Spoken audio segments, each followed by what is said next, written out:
لا إله إلا الله لا إله إلا الله محمد رسول الله عليه صلوات الله لا إله إلا الله لا إله إلا الله محمد رسول الله عليه صلاة الله بها يثبت الإيمان بها يحصل الأمان كرر أيها الإنسان لا إله إلا الله لا إله إلا الله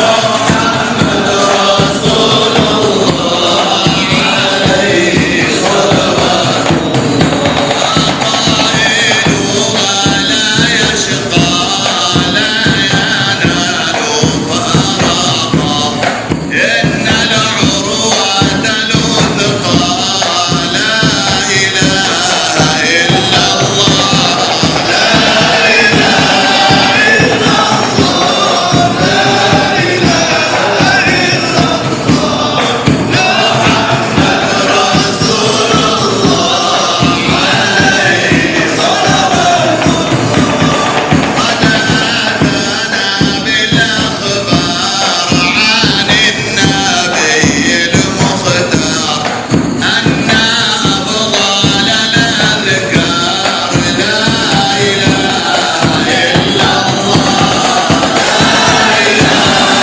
إلا الله لا إله إلا الله محمد رسول الله عليه صلوات الله هي نور على نور هي شفاء الصدور ذكر ربك الغفور لا إله إلا الله لا إله إلا الله لا إله إلا الله محمد رسول الله عليه صلوات الله لازموها يا إخوان نوروا بها الجنان إن مفتاح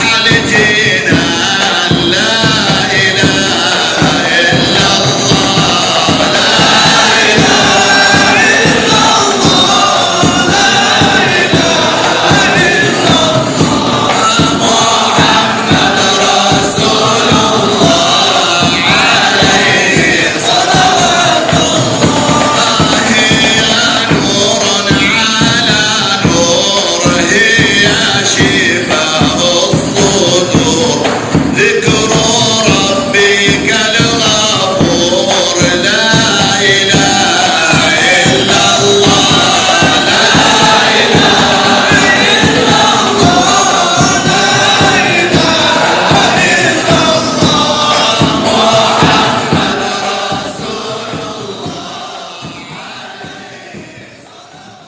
Assalamualaikum warahmatullahi wabarakatuh. Ini tasbih namanya orang yang was-was, yang takut mengambil keputusan. Karena ada orang mengambil keputusan itu kira-kira nanti bagaimana. Nah, ini bacalah tasbih ini. Artinya, wahai Maha Suci Tuhan yang memiliki kerajaan, yang Maha Suci Tuhan bagi segala malaikat dan roh,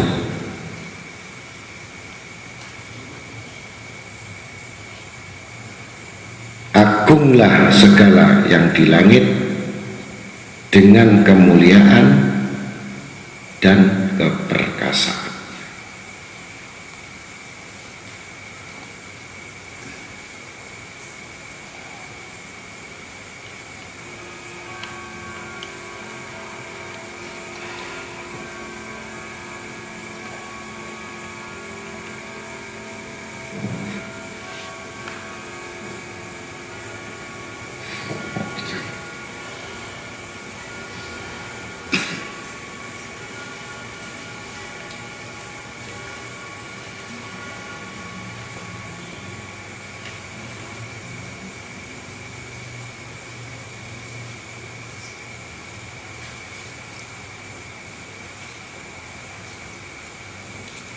Jadi orang-orang dahulu, orang salaf itu sangat perhatian sekali dengan doa-doa. Bahkan tidak berani memutuskan satu perkara apapun kecuali dengan doa terlebih dahulu. Di mana dalam satu riwayat ada seorang laki-laki datang kepada Ibnu Mubarak, di mana saat itu Ibnu Mubarak lagi di atas binatang kendaraannya. Kemudian berkata, bawalah sepotong kertas ini adalah milikku dan sampaikan kepada si fulan. Kemudian Ibnu Mubarak menjawab, aku meminta izin yang telah mempersewakannya lebih dahulu. Sesungguhnya aku tidak membuat syarat dengan dia mengenai kertas ini. Jadi kendaraan yang ditumpangi itu onta untuk disalahgunakan selain untuk musafir ke tujuannya atau untuk kepentingannya lainnya menyimpang yang tidak ada niat, itu tidak dilakukan kecuali dia minta izin dulu kepada yang punya onta. Sampai begitu hati-hati. Kalau kita gimana? Kalau sudah kita sewa kan hak kita. Tapi sampai demikianlah yang namanya warak itu hati-hatinya, karena letak dalam perbuatan dan amal itu yang paling utama adalah niatnya. Jadi innama a'malu binniyat.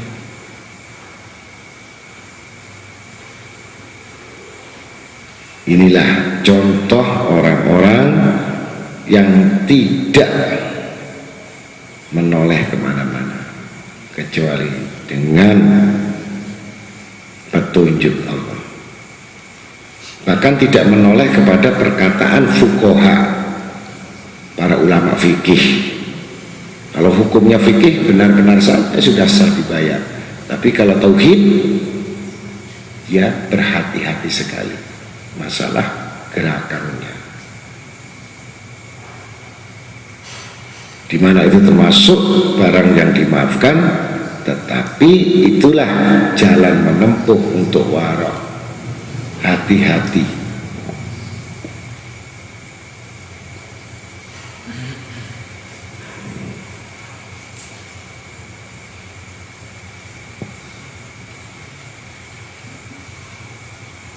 Jadi di dalam riwayat hadis Siti Aisyah radhiyallahu an, Rasulullah SAW apabila berpergian tidak pernah merepotkan orang lain. Jadi misalkan handuk dia bawa sendiri, sisir bawa sendiri, bahkan kaca cermin bawa sendiri. Tidak mau bercermin di rumah orang. Sampai begitu. Kalau kita gimana? Jadi cermin bawa sendiri, sisir bawa sendiri, handuk bawa sendiri, gunting bawa sendiri, kemudian sikat gigi, odol bawa sendiri. Jadi tidak mau memakai apa yang disediakan odol. Ini sunnah Nabi Muhammad SAW. Kalau kita ya nggak bisa ya.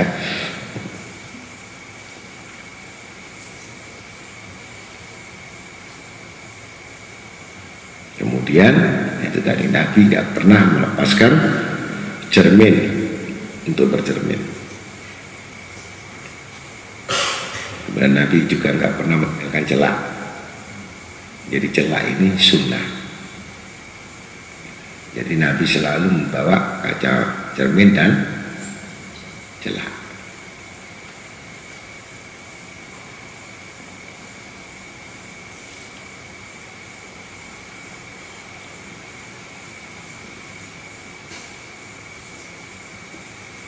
Maka orang orang-orang yang khusus atau disebut orang-orang al-khawas, KHAWWASH, khawas arti orang-orang yang khusus,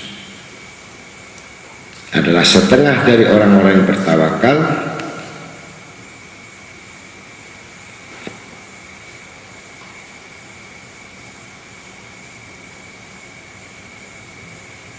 benar-benar dia mempersiapkan semua perjalanan itu yang tidak pernah memberatkan atau membebankan orang lain. Demikianlah orang-orang yang khusus.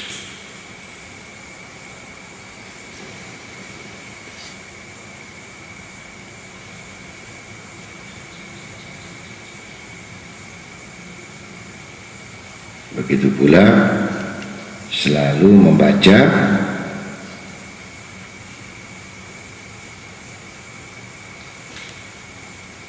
doa la ilaha illallah wahdahu la syarikalah lahul mulku wal hamdu wa huwa ala kulli syai'in qadir.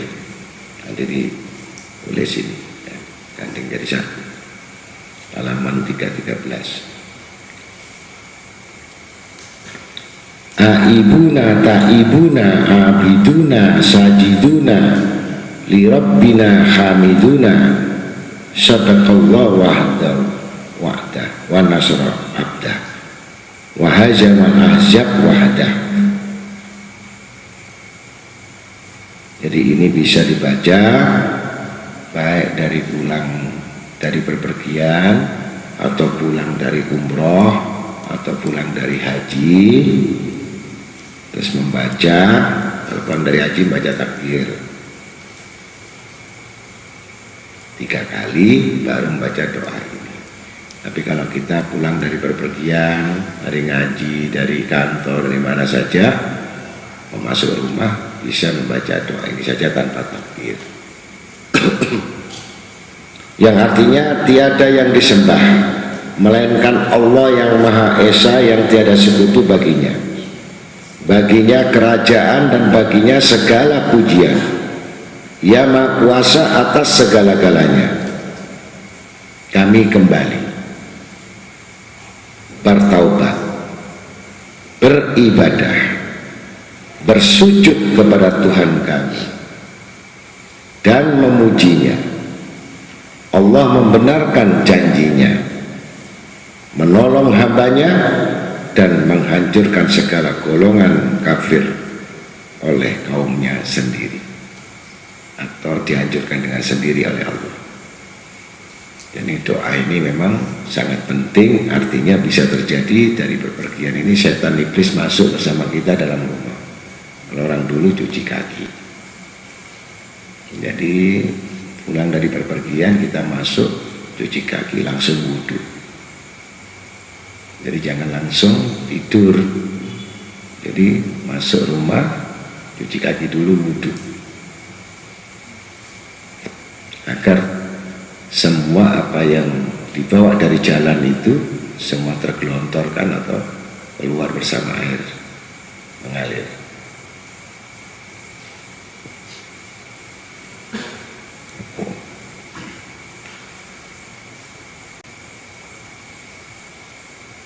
Kemudian ada yang berdoa Allah maj'al lana biha.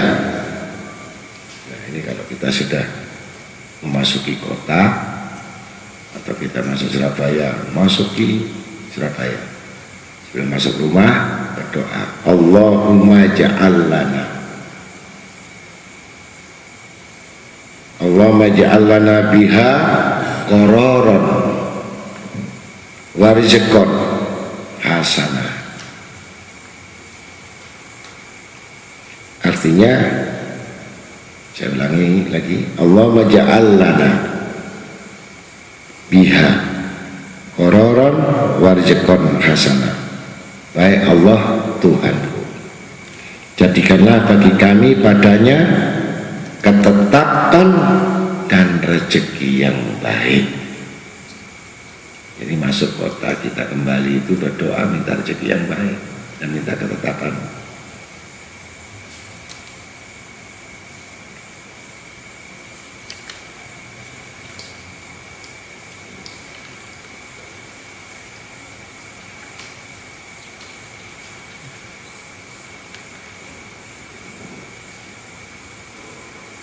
Begitu pula Rasulullah SAW apabila masuk sudah sampai kepada rumahnya, maka beliau Nabi SAW berdoa,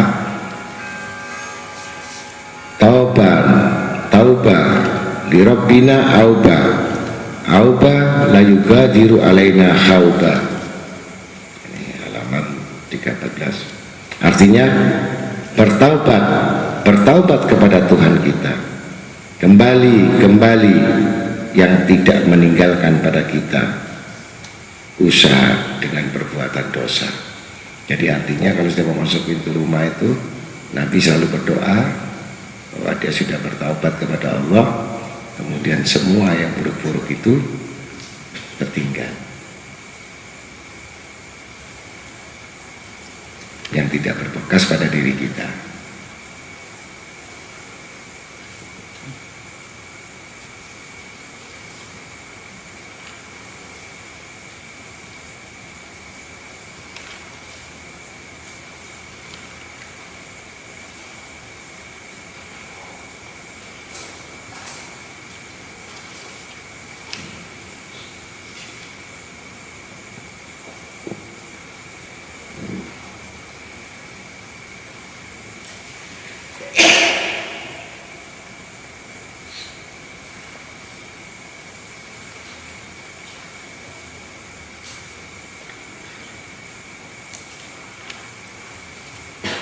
Maka yang jelas untuk mengetahui tentang perjalanan dalam menuntut ilmu, maka harus wajib untuk menghinakan dirinya sendiri. Jadi dirinya ini harus merasa hina. Jadi tugas seorang murid itu untuk menuntut ilmu harus bisa menetapkan seperti halnya disampaikan kepada Sayyidina Abi Usman Al-Maghribi,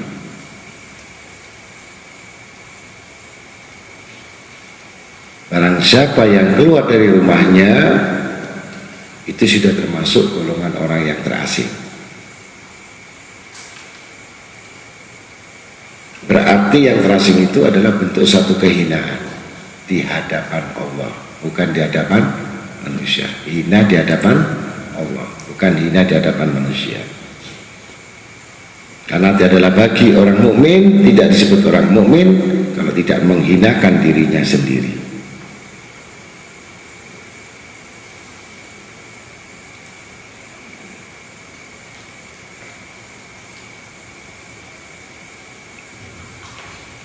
Maka dengan demikian berarti dia mendapatkan kemuliaan. Barang siapa yang mau hina di sisi Tuhannya, maka dia mulia di hadapan manusia.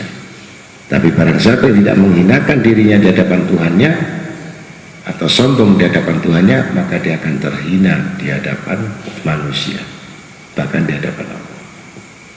Dua-duanya dapat kehinaan.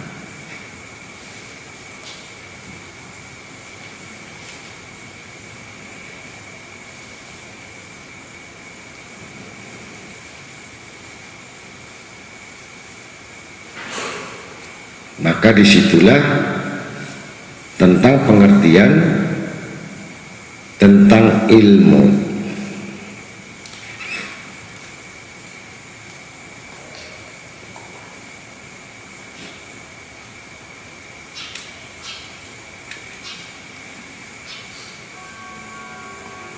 Seorang yang menuntut ilmu ini ada dua hal. Ada yang menerima secara bodoh, ada secara pandai. Jadi dua, menerima secara bodoh dan secara pandai. Jadi kalau perkataan ilmu hikmah bagi orang yang menginginkan ilmu, itulah sebagai bentuk untuk menambahkan kemuliaan, merubah nasibnya, merubah kehidupannya. Tapi bagi orang bodoh yang mendengarkan ilmu, itu sebagai pelengkap atau sebagai pengisi waktu yang kosong. Jadi tidak menginginkan itu orang bodoh. Tapi kalau orang pandai, dia bisa merubah nasibnya. Jadi kalau manusia yang tidak berubah nasibnya menuntut ilmu berarti bodoh. Tapi kalau dia bisa merubah nasibnya, hidupnya, karakternya, tabiatnya, itu orang pandai. Karena orang yang bodoh mendengarkan ilmu itu dianggap sesuatu bentuk sebagai syarat atau bahan ejekan atau lelucon, senda gurau.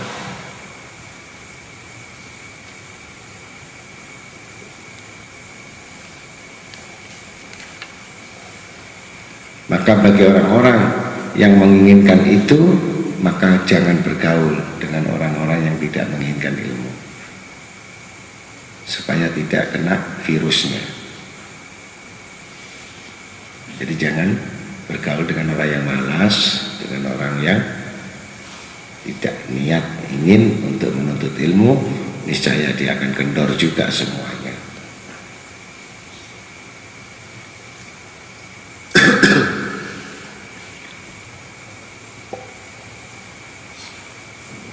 Karena tanda-tanda orang yang bodoh itu mempunyai ciri 5. Yang satu, keras hatinya, tidak pernah tersentuh atau menangis menyesali perbuatannya.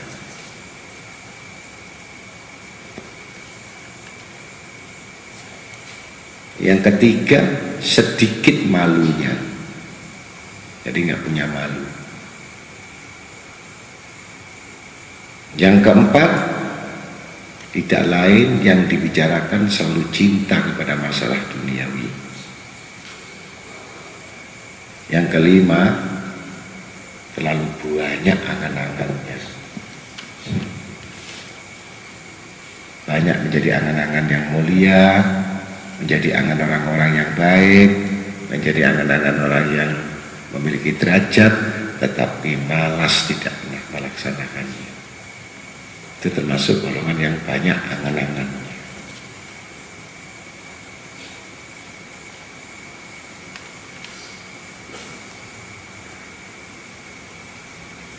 Maka disebutkan dalam firman Allah yang artinya, sesungguhnya bagi kamu ada malaikat yang mengawasi pekerjaanmu yang mulia di sisi Allah, yang mencatat pekerjaan-pekerjaan itu pekerjaan itu mereka apa-apa yang kamu kerjakan. Quran surat Al-Infitor ayat 10 sampai 12. Jadi orang yang benar-benar merasakan bahwa ada satu malaikat atau beberapa malaikat yang disebut malaikat hafadhah. Jadi malaikat hafadhah ini malaikat pencatat yang menjaga. Sedetik apapun, gerakan apapun, malaikat ini tidak lengah. Bahkan sampai menulis niatnya.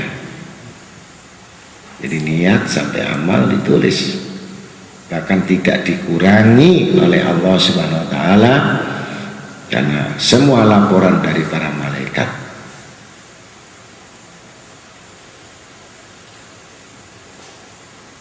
Maka kalau sudah demikian, itu berarti jelas mereka beriman.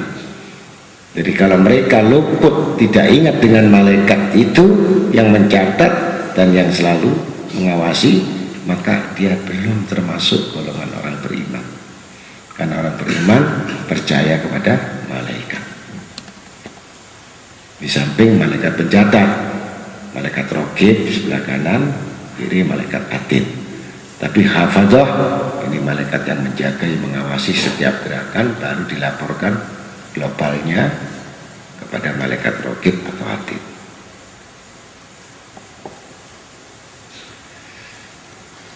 Sabda Nabi SAW,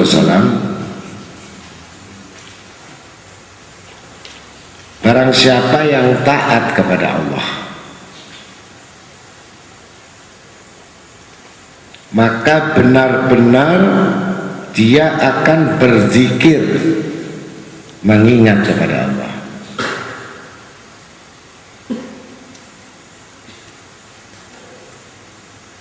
Maka benar dia telah berzikir kepada Allah walaupun sedikit salatnya.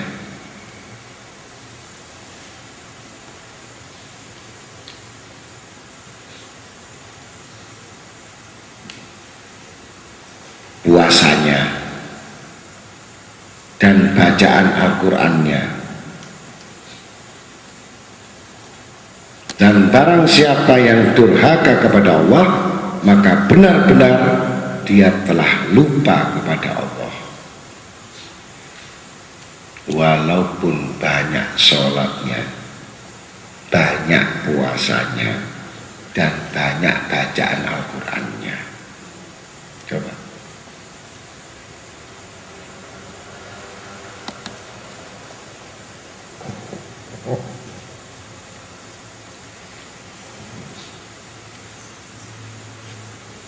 Jadi merupakan zikirullah ini adalah pendorong atau pembantu yang membantu satu perbuatan baik.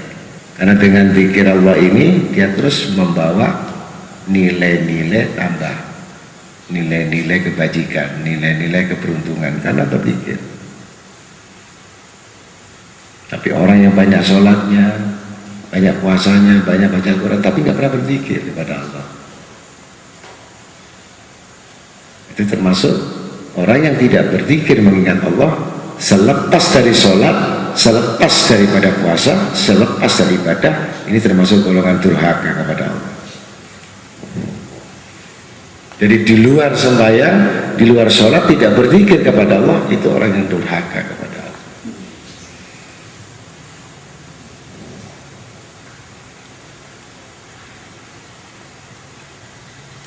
Sesuai dengan sabda Nabi SAW, barang siapa yang tidak berzikir kepada Allah, maka dia benar-benar terlepas dari imannya.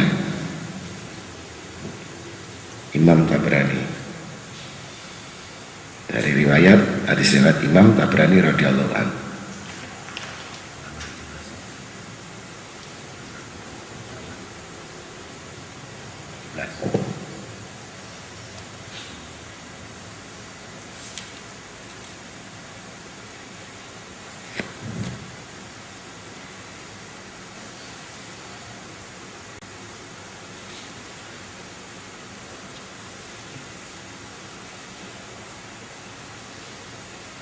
Jadi zikir itu merupakan satu yang betul-betul mendapatkan nilai kebaikan sesudah di luar sholat. Karena kebanyakan orang yang bingung, yang stres ini di luar sholat tidak zikir, banyak mikir. Kalau sudah keluar dari sholatnya, keluar dari zikirnya, banyak mikir. Apapun yang dipikirkan selain kebesaran, keagungan, tafakur kepada Allah, dia termasuk sudah penyimpangan dalam pemikirannya. Maka sabda Nabi SAW, khairud dunya wal akhirah ma'al ilmi wa syarafut. Maka sabda Nabi SAW, khairud dunya wal akhirah ma'al ilmi wa syarafud dunya wal akhirah ma'al ilmi wal alim. Al-wahidun akbar min jihadil fadli indallahi ta'ala min alfi syahidin. Sabda Nabi SAW, kebaikan yang ada di dunia dan di akhirat itu beserta ilmu Begitu pula dengan kemuliaan di dunia dan akhirat, juga dengan ilmu. Paham sekali lagi? Jadi tidak ada orang yang mulia, yang agung tanpa ilmu. Jadi yang malas untuk menuntut ilmu pasti hina, gak ada yang sukses. Karena lari dari ilmu.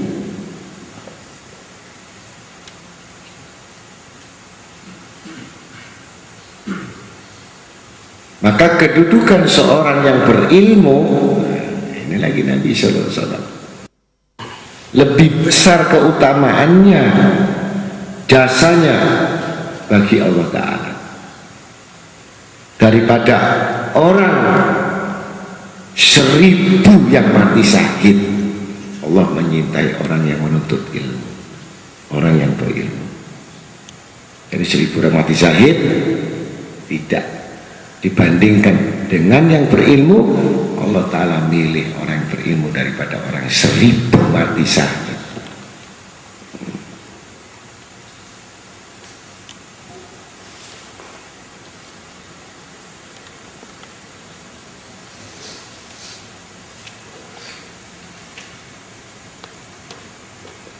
Maka dalam firman Allah, wa qalu ta'ala yu'til himata ma yasha wa ma yu'til hikmata faqad utiya khairan katsira wa ma yadhakkaru illa ulul albab. Artinya Allah menganugerahkan hikmah atau kepahaman yang dalam tentang Al-Quran dan sunnah kepada siapa-siapa yang dikehendaki. Dan barang siapa yang dianugerahi ilmu hikmah itu benar-benar telah dianugerahi oleh Allah yang banyak. Dan hanya orang-orang yang berakal lah yang dapat mengambil pelajaran. Jadi harus mencari ilmu sampai ilmu hikmah, mendapatkan kebaikan yang banyak, anugerah yang banyak dari Allah.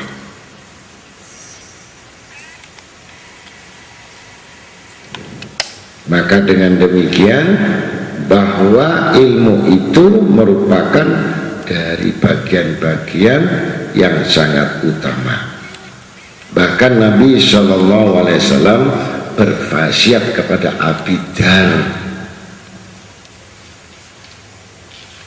An Abi Dzar radhiyallahu anhu qala Nabi SAW, ya Abi Dzar, la tagdu fatu'allima baban min kitabillahi ta'ala khairul laka min an tusalliya mi'atan raqatin wala anta gitu fata'allima baban minal ilmi umila bihi aw lam ya'mal khairul laka min an tusalliya alfa raqatin. Nabi SAW bersabda kepada Abu Dzar, hai Abu Dzar, sesungguhnya engkau pergi lalu mengajarkan satu bab dari kitabullah atau Al-Quran, itu lebih baik bagimu daripada engkau sholat 100 rakaat.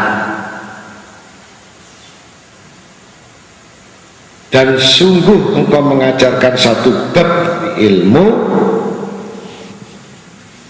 diamalkan, itu lebih baik bagimu daripada engkau sholat 1000 rakaat.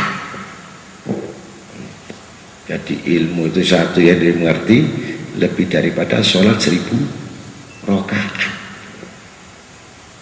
Milih apa? Milih ilmu daripada sembahyang 1000 rakaat.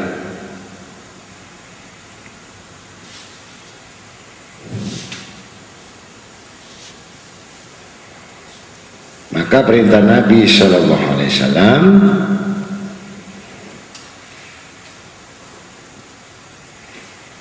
Itu dalam sabdanya, jadilah engkau orang alim atau yang mengajar.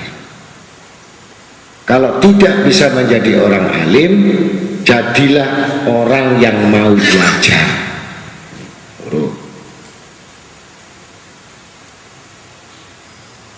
Kalau kamu tidak mau belajar, jadilah orang yang mau mendengarkan saja dengan bodoh. Dengan dengarkan saja. Dan jangan menjadi orang yang keempat, maka rusaklah engkau. Jadi kalau tidak mau belajar, tidak mau mendengarkan ilmu, pasti yang keempat menjadi orang yang rusak. Ini hadis Nabi SAW.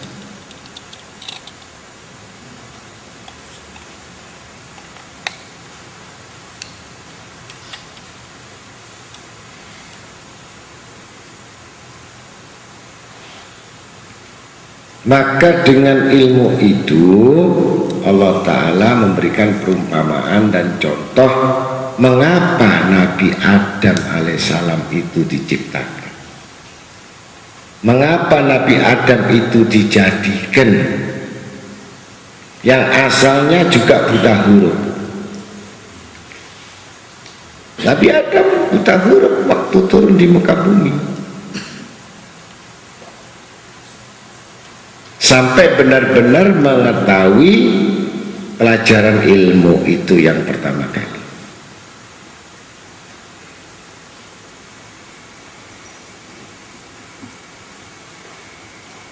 Karena dengan ilmu itu mendapatkan 4 perkara.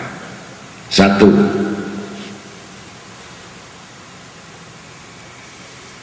surga itu hanya bisa dimasuki oleh orang-orang yang memiliki wajah gembira, berseri-seri. Jadi wajah merengut itu stres, nggak bisa masuk surga, apalagi ngantuan. Jadi wajahnya harus berseri-seri. Wajah berseri itu karena gembira atas janjinya Allah. Ya, ada nggak orang yang kepikiran itu bisa wajahnya berseri-seri? Nggak ada, apalagi punya utang banyak, sumpah. Yang kedua, pasti memiliki lidah, lisan fasih, tegas, tidak ragu-ragu. Jadi lisannya itu mengambil keputusan pasti yang baik, fasih, bukan kira-kira.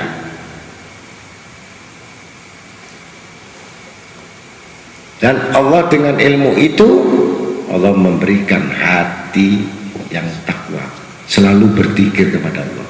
Jadi orang takwa itu hatinya selalu berzikir kepada Allah. Jadi diberhentikan tidak bisa, jalan sendiri karena hatinya selalu berlindung kepada Allah. Jadi orang yang tidak beriman, hatinya tidak bisa berzikir kepada Allah karena keras. Keempat, memiliki sifat mulia, perbuatan pemurah, penolong, pemberi, dermawan.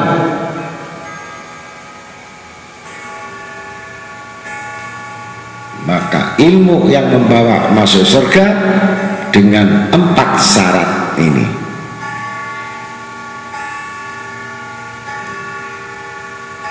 Yang golongan masuk neraka juga memiliki 4 syarat. Jadi tinggal milih kamu nanti. Wajah yang stres yang pertama, mukanya merengut, mencucu kayak kecoa terus, susah terus. Wajah neraka, namanya wajah neraka, nggak pernah gembira.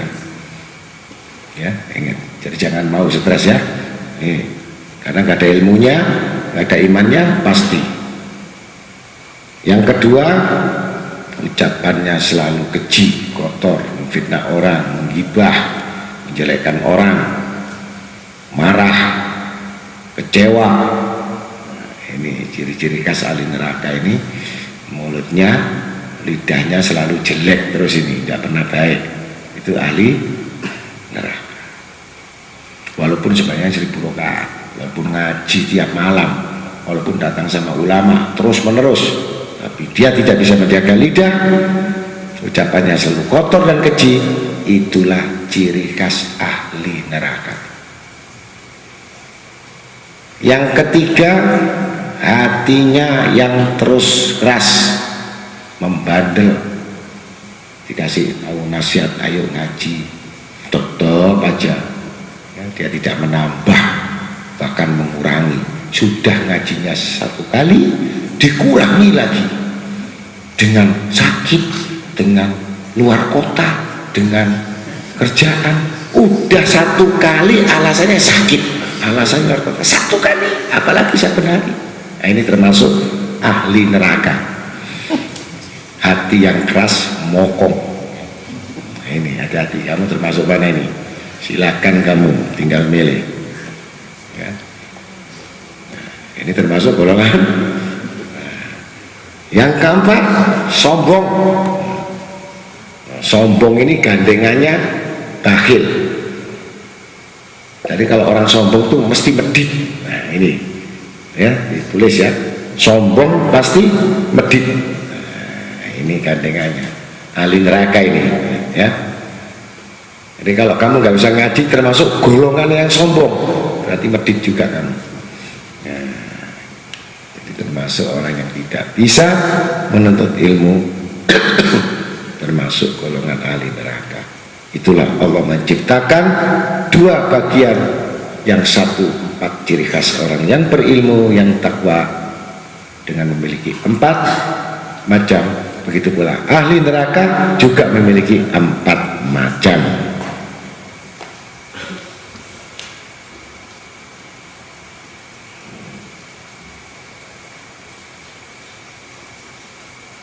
Makanya di situ kedudukan orang-orang yang demikian itu sangat tidak mudah untuk mencapai 4 bagian ini.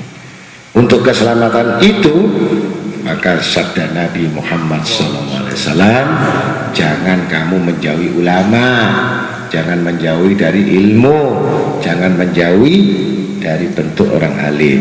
Maka sampai sabda Nabi SAW, man jalasa inda alimi sa'aten au kalamahu luqmaten au sanya minhu kalimaten au masyamahu khotwaten atau Allah ta'ala jannaten kullu jannati misla dunya. Artinya, barang siapa yang duduk, lo coba duduk di sisi orang alim sesaat, itu 1 jam bisa, atau makan bersama, atau 2 suapan. Ini kata Nabi SAW, bukan kata saya ya, kata Nabi. Atau mendengarkan nasihat daripadanya, 2 kalimat kata-kata, 2 kalimat, tidak 1 jam, banyak kalimat, 2 kalimat diingat. Atau berjalan bersama 2 langkah, coba 2 langkah kamu ngikutin guru, 2 langkah, maka Allah Ta'ala memberikan kepadanya 2 surga, 2 surga.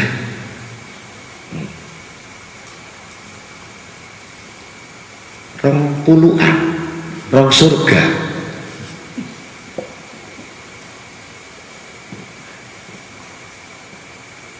Ya, dan tiap-tiap surga itu, setiap surga itu besarnya 2 kali dunia ini luasnya, 1 surga. Bayangkan, padahal kamu dikasih tunjungan plaza udah seneng, wis gak nyebut gaya mana ya, apalagi dunia dikasih Amerika kan.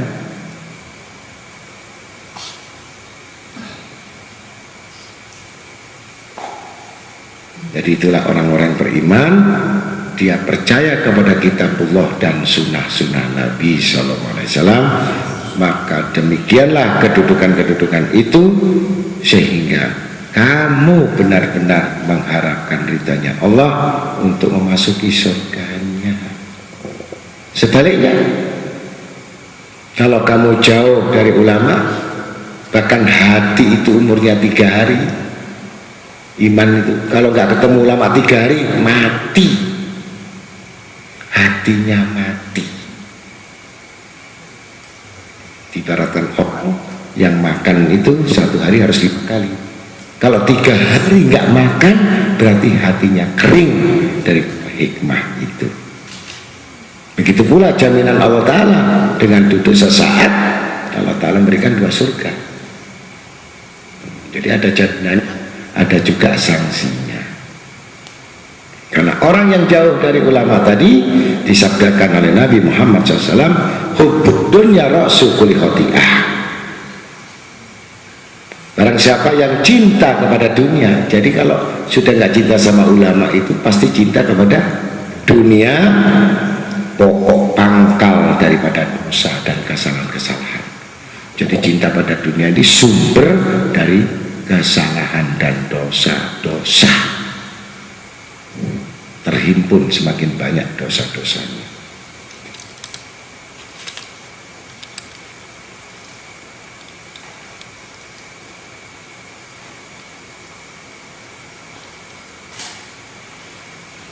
Maka Allah Ta'ala berfirman dalam surat Al-Kahfi ayat 7, inna ja'alna ma'alal ardi zinatan laha linabluwahum ayyuhum ahsanu amala. Artinya, sesungguhnya kami menjadikan apa-apa yang di bumi, ya, di bumi, untuk menjadikan perhiasan baginya. Karena kami hendak menguji siapakah di antara mereka yang paling baik amal perbuatannya. Jadi kalau milih dunia pasti kudanya salah, tapi kalau milih ilmunya pasti kamu mendapatkan dunia dan akhirat. Itu jadi suruh memilih itu. Maka dari situ peringatan Allah Ta'ala dalam Quran surat Al-Munafikun ayat 9, ya ayyuhalladzina amanu la tulhikum amwalukum wala auladukum an dzikrillah wa may ya'mal dzalika fa ulaika humul khasirun. Jadi Quran tegas, ya, hai orang-orang yang beriman, hai orang-orang yang beriman, janganlah harta, bendanya, dan anak-anakmu melalaikan kamu dari mengingat Allah. Itulah orang-orang yang merugi.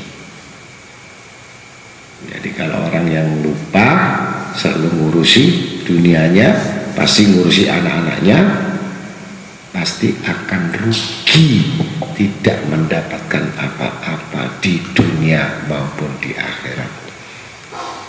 Karena sibuk memikirkan selain Allah. Ini orang beriman. Orang beriman ini masih diingatkan oleh Allah, bukan orang kafir, bukan orang yang biasa. Orang beriman yang takwa masih suruh hati-hati dengan harta dan anak-anak. Jangan sampai lupa.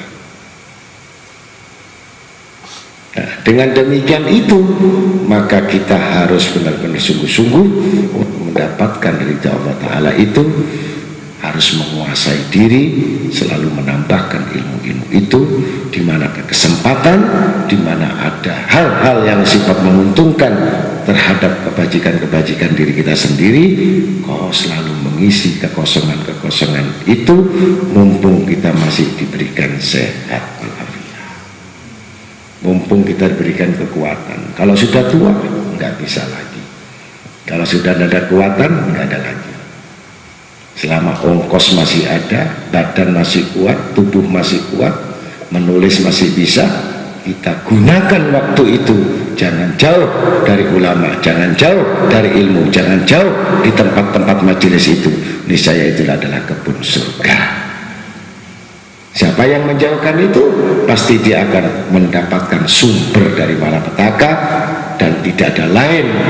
Nabi Sallallahu Alaihi Wasallam mengatakan tidak ada musibah yang paling besar adalah musibah bagi orang-orang yang bodoh.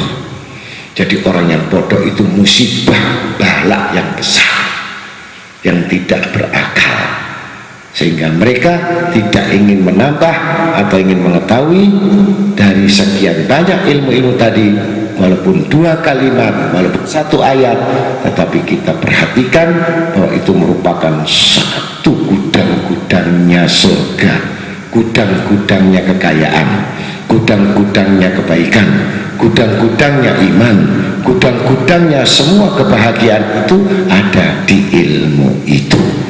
Yang arti ilmu meyakinkan kepada seseorang hamba semakin dekat dengan Tuhannya. Assalamualaikum warahmatullahi wabarakatuh.